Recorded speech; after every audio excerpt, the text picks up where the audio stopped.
when you get to that stage, you need to do both. You need to be developing and training yourself as an artist, as an actor every day, and you need to be working on your business and doing things to promote and to advertise and to market your business as providing a service of an actor to the industry every day.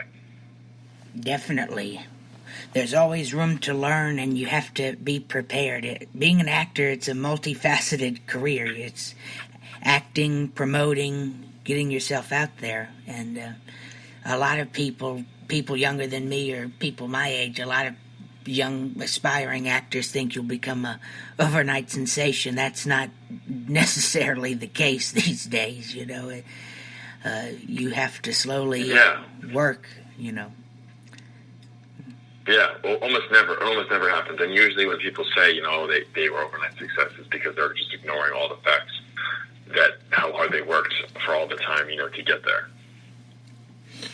Definitely, and some people think, well, I can be an actor because the fame or the money, you know, but that's never the case as well, you know. You have to have the craft for it, and you have to actually enjoy doing it, you know.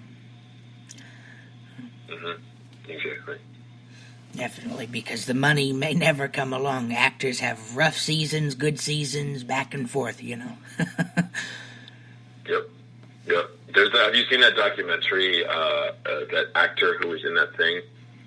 That guy who was in that thing, I think it's called? No, I don't think so. Okay. I believe it's called That Guy Who Was in That Thing, and it's a documentary about actors that you recognize their face, but you don't know who their names are.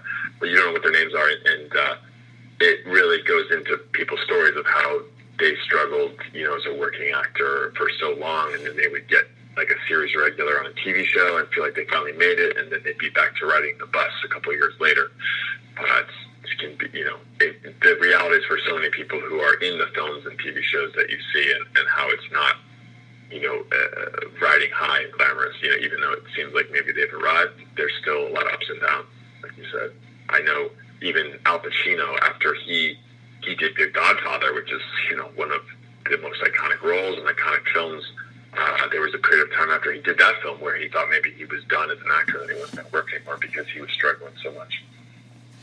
Yeah, definitely, and that happens to every actor. You have a good season, and then, you know, it kind of falters off, and then it goes back good, you know. It's unpredictable. Very unpredictable. For sure. Yeah. And a lot of people think... Sounds like a good acting scene.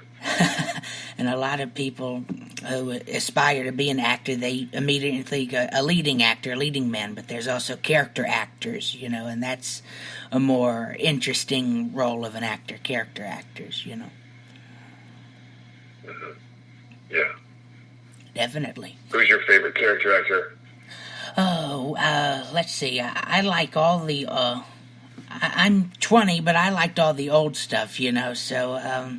character actor. There's a great character actor who I've actually interviewed a few years ago.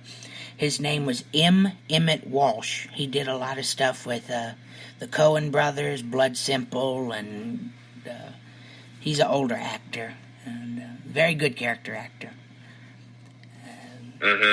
Yeah. I love the Coen brothers films. So creative, so unique. Definitely. And then I've interviewed a few other actors, Ed Asner, from Mary Tyler Moore, you know, Lou Grant and all that. A lot of the old actors wonderful. I admire. Yeah, absolutely. Yeah, that's great. I didn't really get to meet Ed Asner, but I got to hang out in a group at a festival years ago, and he was sharing a bunch of stories, and yeah, such a funny character. Absolutely. Yeah, you look forward, as your career grows, you look forward to meeting all these, hopefully, you know, meeting all these actors you've grew up on watching on television, you know. That's kind of a dream you look forward to. Yeah.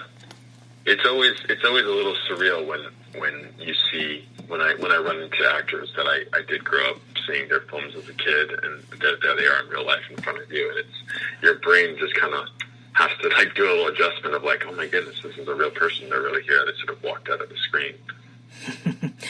Yeah, that's happened to me before when I've interviewed a few big, prolific actors, and they know my name, and it's just, wow, your brain kind of explodes a little bit, but you have to get back, to real life. Exactly. Yeah. Well, Josh, thank you very much for letting me interview you, and I'm glad we finally were able to do it. I know we were back and forth trying to set something up, but I'm glad we were able to do it. Yeah, me too, man. There's always so many things that you're juggling, especially when you're trying to work on multiple fronts. I had to squeeze in another interview this morning as well, so I'm glad it worked out, man. It was good to talk to you finally, and yeah, kudos to you for doing this show and being creative and putting yourself out there. Thank you very much. You have a good day. You too, Trey. Okay, bye, Trey. Bye. And that was actor Mr. Josh Murray. Thank you very much for listening. Join us next time. Let's see. We have a few interviews coming up for you folks to enjoy.